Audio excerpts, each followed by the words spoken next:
Matahari siang itu bersinar terik di desa Sumberjaya. Wira menyeka keringat di dahinya. Dia pemuda yang kuat dan rik. Semua orang di desa mengenalnya. Semua orang menyukai Sekar, kecuali Sekar. Sekar adalah putri kepala desa. Ia terkenal karena kebaikan hati dan kecantikannya. Banyak pemuda yang ingin menikahinya, tapi Sekar tidak tertarik pada satupun dari mereka. Wira mencintai Sekar sejak mereka kecil. Mereka bermain bersama di sawah. Mereka berbagi rahasia di bawah pohon beringin tua. Tapi seiring bertambahnya usia, Sekar menjadi menjauh. Ayahnya menjaganya dengan ketat. Wira tahu dia harus melakukan sesuatu. Dia harus memenangkan hati Sekar. Hari berganti minggu. Wira mencoba segalanya untuk mendapatkan perhatian Sekar.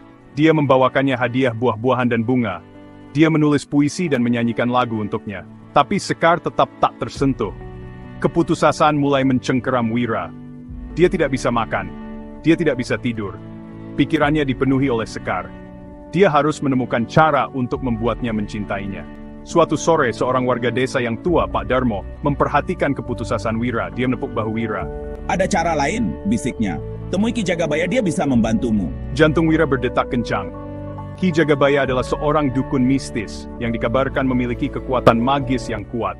Dia adalah harapan terakhir Wira. Perjalanan ke gubuk Ki Jagabaya panjang dan melelahkan. Wira berjalan berjam-jam melalui hutan lebat. Dia menyeberangi sungai dan mendaki bukit. Akhirnya, dia sampai di sebuah tempat terbuka. Di tengahnya berdiri sebuah gubuk kayu kecil, diselimuti kabut. Seorang pria tua duduk di luar, matanya tertutup. Inilah Ki Jagabaya. Wira mendekat dengan hati-hati. Dia membungkuk rendah dan menceritakan kisahnya kepada dukun itu. Dia berbicara tentang cintanya pada Sekar. Dia cerita sefamba, it's soamani sefoinan. Kalau kamu selesai, dukun itu mempermert fetchal, matanya itu dan bejavus. Yum tang yang ku Spanish berbahaya. In still. Afakshau sesin fikir. Apapun dia bernapas sih. Hai, gue instant rude. Tapi ingat is, mantra jenis tidak berdel cuci. Itu memberikan ketulusan total. Jika cenam itu semiut berjebeng skrikan. Dia membawa Wira masuk ke dalam gubuk. Udara di dalam gubuk itu pekat dengan dupa. Berbagai macam tumbuhan dan benda aneh tergantung di langit-langit. Ki Jagabaya mulai melantunkan mantra dengan suara rendah. Dia memberi Wira sebuah kantong kecil. Di dalamnya ada selembar perkamen dengan simbol-simbol aneh yang digambar di atasnya. Ini adalah mantra Semar Mesem. Ki Jagabaya menginstruksikan Wira untuk mengubur perkamen itu di bawah jendela Sekar pada tengah malam. Tangan Wira gemetar saat dia mengambil kantong itu. Dia mengucapkan terima kasih sebesar-besarnya kepada Ki Jagabaya dan bergas kembali ke desa. Malam itu, Wira merayap di antara bayangan menuju rumah Sekar. Jantungnya berdebar kencang di dadanya. Aku mengubur perkamen itu di bawah jendelanya, seperti yang diperintahkan Ki Jagabaya. Keesokan paginya, ada yang berbeda. Sekar tersenyum pada Wira. Dia menertawakan lelukonnya. Dia tampak benar-benar tertarik padanya.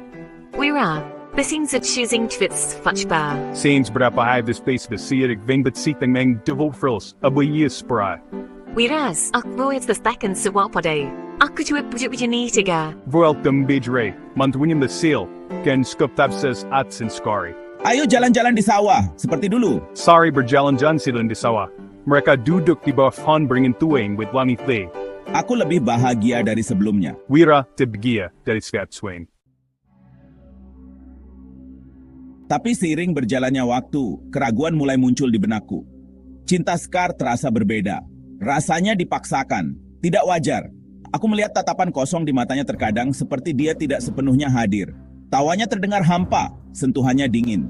Apakah ini benar-benar Sekar yang kukenal? Suatu sore, dia melihat Sekar berbicara dengan penduduk desa lain, seorang pemuda bernama Budi. Budi baik dan lembut. Dia selalu menyukai Sekar. Wira melihat cara Budi memandang Sekar dengan cinta dan kekaguman yang tulus. Dan dia melihat bagaimana wajah Sekar melunak sebagai tanggapan. Rasa cemburu menusuknya. Kesadaran itu menghantam Wira seperti sambaran petir. Dia egois. Dia telah menggunakan sihir untuk memanipulasi perasaan Sekar. Dia telah mengambil kebebasannya. Rasa bersalah dan malu menimpanya. Dia tidak tahan lagi melihat tapan kosong di mata Sekar. Dia harus mematahkan mantra itu, berapapun harganya. Aku harus memperbaiki keadaan. Dia bergegas kembali ke gubuk Ki Jagabaya. Dia berlari melalui hutan, tidak mempedulikan duri yang merobek kulitnya. Dia harus memperbaiki keadaan.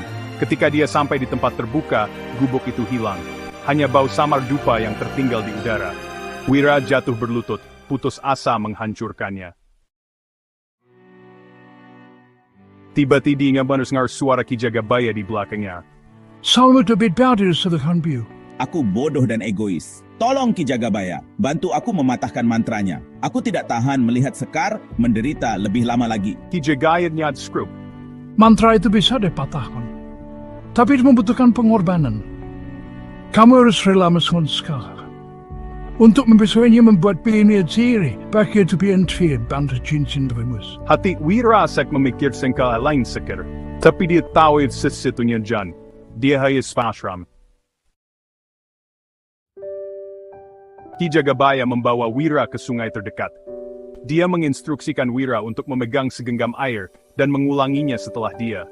Bersama-sama, mereka mengucapkan kata-kata pembebasan dan pengampunan. Saat kata-kata terakhir keluar dari bibir Wira, dia merasakan beban terangkat dari pundaknya. Dia mendongak dan melihat Sekar berdiri di seberang sungai.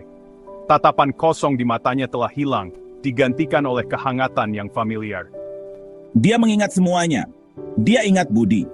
Dia mengingatku, bukan sebagai pria yang mencoba mengendalikannya, tetapi sebagai teman masa kecil yang selalu ada untuknya. Air mata mengalir di wajah Sekar. Dia berbalik dan berlari menuju Budi, yang memeluknya erat-erat. Wira memperhatikan mereka pergi, hatinya dipenuhi campuran pahit antara kesedihan dan kelegaan. Pada saat itu, dia memahami hakikat cinta yang sebenarnya. Ini bukan tentang kepemilikan atau kendali. Ini tentang menginginkan yang terbaik untuk orang lain, bahkan jika itu berarti melepaskan mereka.